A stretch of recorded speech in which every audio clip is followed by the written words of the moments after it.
This is our last video for today. So we're still looking at areas of trapezoids, looking at the area of a rhombus and a kite. So here we have a trapezoid. Before I even start this problem, I'm going to write out my formula. B1 plus B2 divided by 2 times height. Okay. So looks like we have one of our bases is 12 and it looks like the other one is 8.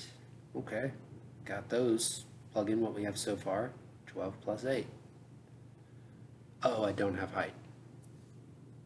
That's a very common thing you're going to notice. To find the height, they want you to use all those tricks from chapter 8. So we've got this triangle over here to the left. They told us one angle's 30 and one is 90. And you can probably guess this one has to be 60. Okay, those triangles, do not forget them. Do not forget SOHCAHTOA. Do not forget Pythagorean theorem. Don't forget any of that stuff from chapter 8. You're going to use it from here on out. Not just in this class, also in Algebra 2, Pre-Calculus, whatever math class you're going to take. Really, really important stuff. So to find our height here, we just remember our pattern for 30, 60, 90. It goes short leg, long leg, and hypotenuse, where long leg is short leg times square root of 3, hypotenuse is short leg times 2. Alright, well, how do we approach this one though? Because we don't really have any of the legs, nor do we have the hypotenuse. So here's what we're going to do. Notice that these legs are congruent, which means that this is an isosceles trapezoid, which means that these two triangles are going to be congruent, which means if this is 8, this right here has to be 8, and these two pieces are congruent to each other. Okay, so if this is 8 and the whole thing was 12, I have 4 left over. But it's not each of them 4, I have 4 left over to make both of them. So that's going to mean this is 8, this is 2, and this is also 2. Alright, there's one of our legs, that's our short leg. We just need one of the sides of our triangle to get the other 2. So that's going to tell us that this leg of the trapezoid is 4, and the height is going to be 2 square root 3. Alright, now we have everything we need. So we'll go back to our formula. 12 and 8 makes 20. After that is 10. And the height is 2 square root 3. So 20 square root 3. They told me my units were inches, so make sure we add on inches squared. Again, use your calculator to round off if you need to. This is really the best way to write your answer, but in Schoology I think most of them will have you round off. Okay, last one here. We don't have a picture, so in geometry, if you don't have a picture, let's make one.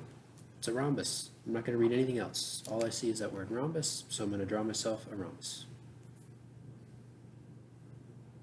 Okay, not perfect, but you get the idea. Has a perimeter of 40 centimeters. Now, if it's a rhombus, all 4 sides congruent, and if they all add up to 40, well, let's take 40 divided by 4. Okay, that gives us 10 centimeters. So each side is going to be 10. One of the diagonals is 16. Okay, so it really doesn't matter which one I choose to be 16. The picture doesn't have to be drawn to scale. I'm going to make this one be 16. You could have made the vertical one 16 as well, it doesn't matter. So if this whole thing is 16, when I draw in my other diagonal, diagonals of every rhombus bisect each other. So if the whole thing is 16, that means each of these is going to be 8. And oh no, it's another right triangle. Who would have thought? Wow, what a surprise. Yeah, I know. So same thing over and over. You just have to know where and when to use the different triangle tricks. So we're supposed to find the area. We need the diagonals. A equals half D1 times D2. Well, one of them is 16, okay, so got that one out of the way. We need to find the other one. So this is a Pythagorean theorem question. We'll call this x. You could say x squared plus 8 squared equals 10 squared. If you remember your 3, 4, 5 pattern, you can see right away this has to be a 6. You could have just written that and said, in parentheses, 3, 4, 5. That would have been fine. If you don't remember that pattern, you can always use Pythagorean theorem. So x squared is 36. Oh, look at that. We get a 6. Okay, so that's part of my diagonal, which means the other one has to be 6 as well. Now we just plug in what we have and we're done. A equals 1/2. Diagonal 1, 16. Diagonal 2 was 12 because 6 and another 6. Let's see, you can multiply that together. That's a big number though. Or you can do like half of 16 is 8 times 12. And our units are centimeters. So for area, it's going to be centimeters squared.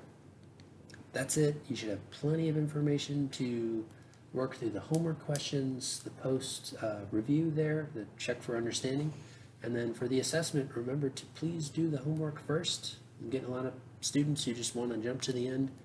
You can do that. It's just you're really not going to be prepared. An assessment is supposed to really kind of push you and see really what did you get out of the lesson instead of something just to finish to get out of the way. So do the homework first, check over those solutions, and then give that assessment a try. You should be good. Have a good one.